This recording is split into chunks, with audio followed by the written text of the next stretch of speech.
Washington, AP. President Donald Trump on Thursday signed the resolution condemning white supremacists and hate groups, hours after reviving his assertion that there were bad dudes among the people who assembled to oppose a white nationalist protest in Charlottesville, Virginia, last month.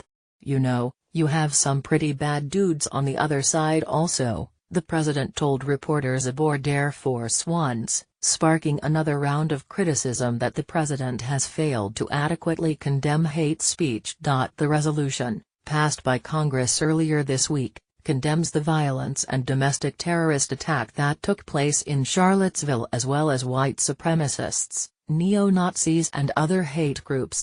It also urges the president and his administration to speak out against hate groups that espouse racism, extremism, xenophobia, anti-Semitism and white supremacy, and calls on the Justice Department and other federal agencies to use all resources available to address the growing prevalence of those groups.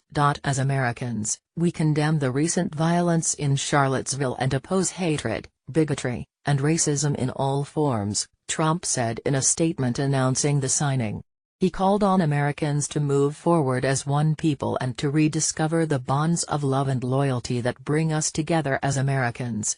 Trump's earlier comments on Charlottesville came one day after he met in private with Senator Tim Scott of South Carolina, the Senate's lone black Republican, at the White House.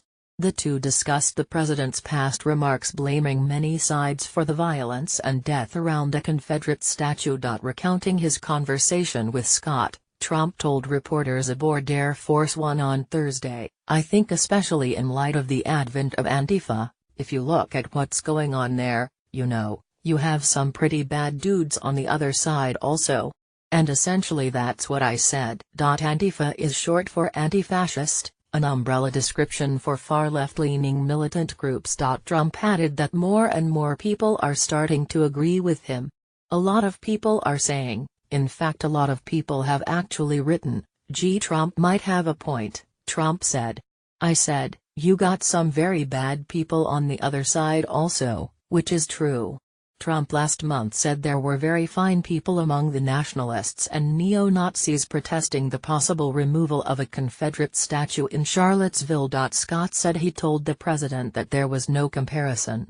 "We had 3 or 4 centuries of rape, murder and death brought at the hands of the Ku Klux Klan, and those who believe in a superior race," he told reporters at the Capitol. "I wanted to make sure we were clear on the delineation between who's on which side in the history of the nation."